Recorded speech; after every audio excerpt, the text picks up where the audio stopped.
evening, YouTube. You guys are now watching another segment of the Cali Effect. Through a series of brilliant, swift, yet ironic moves, you now own 51% of the shares of the biggest gaming company in the world, or one of the biggest at the very least, Konami. Now, what exactly would you do with all that power? Would you change the direction on what they were going for mobile gaming and slot machines? Would you beg back to try to get, all of your old good games back?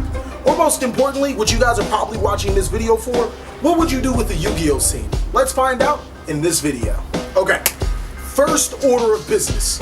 I don't care if I have to go under his balcony and sing a love sonnet begging him to come back with the company.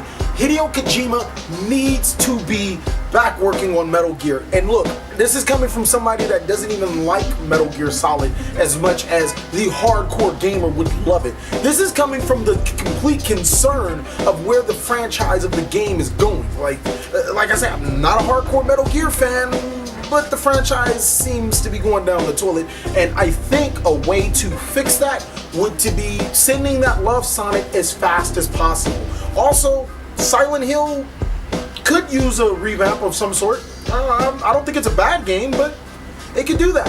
Another great thing is maybe we should add a couple of more games into our arsenal, since, when I think of Konami, the only thing I can think of is Silent Hill and Metal Gear Solid. Oh, and another thing, you're no longer Konami, you're Konami.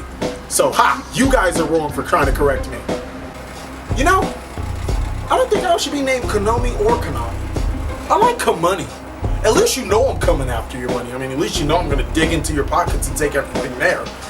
So, after we revamp the video game side, cut down on the casino games and such, try to get Tomb Raider because it's my favorite game, fail miserably at getting Tomb Raider because, we're still K-Money. I mean, we're still going to fail miserably. I'm going to be cheap with it. We're going to get into what you guys are probably been wanting to watch this video for.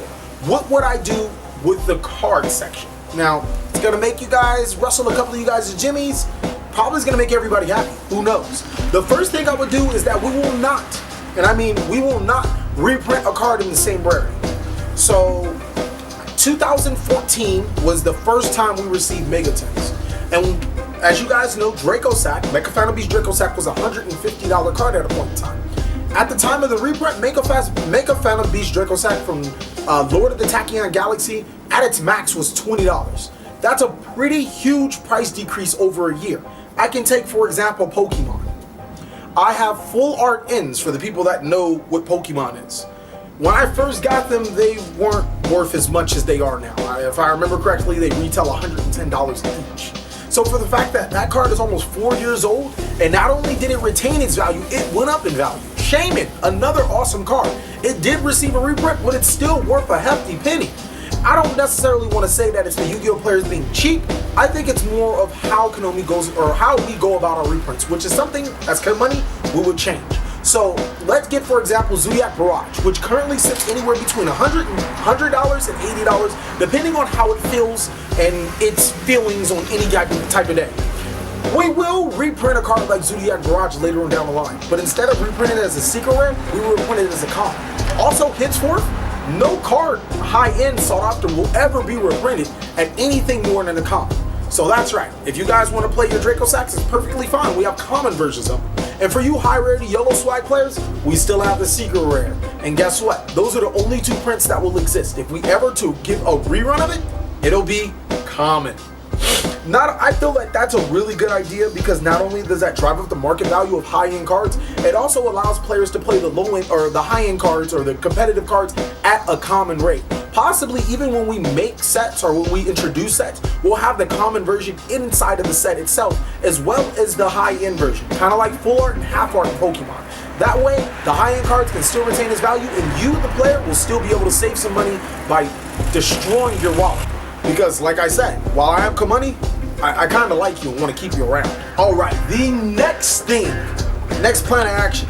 You guys know when you go on the forbidden list and there was a date, but there's no longer a date, like when it will tell you when the forbidden list will come out?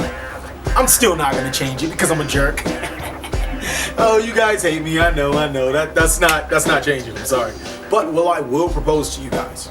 is that we will play, or the EQ format, also known as equivalence format, that me and a team of guys have been working on, will be introduced as an official list. For the people that don't know what EQ format is, links down below in the description, and there'll also be a video annotation at the end. It's a very fun format where almost every competitive strategy from old is still competitive to this day. Now, I would not only introduce the second list, kind of like how Magic has Modern, Standard, Commander, and stuff, we would also have tournaments for these type of events. So it might not be as great as the advanced format events, the prices might not be as great, but you'll still have a format that will be supported by us as a company. The last and final thing I would do as a company is change how the prize support is. Now, I know it's not our game, we license it, and us as Konami would love to give you guys cash prizes, but unfortunately Kazuki Takahashi doesn't approve of it. I think there is some way for a wiggle room. I don't care if I have to lock him in a room and negotiate with him for 20 something hours. You guys will get prize support of some sort that's better than, you know, traveling all across the world, wasting $20, $25 just to get a Minerva only if you oh wait, never mind. You don't even get Minerva. You get this Utopia Kaiser card that's not even good. I feel like the structuring inside of our prize support could be improved. And even if we do keep it the same, at least make these cards highly sought after, really great cards with no reprints, so they'll always retain some sort of value. I don't necessarily dislike what Konami's doing for prize support. I think they're doing the best that they can, but us, Konami, we can do a lot better. I mean, after all, we are Konami. Thank you guys so much for watching another segment of the Cali Effect. I want to know down below in the description or in the comments what you would do if you ran Konami, because you guys can't have my swag name, all right? Please like, comment, subscribe, but most of all, enjoy.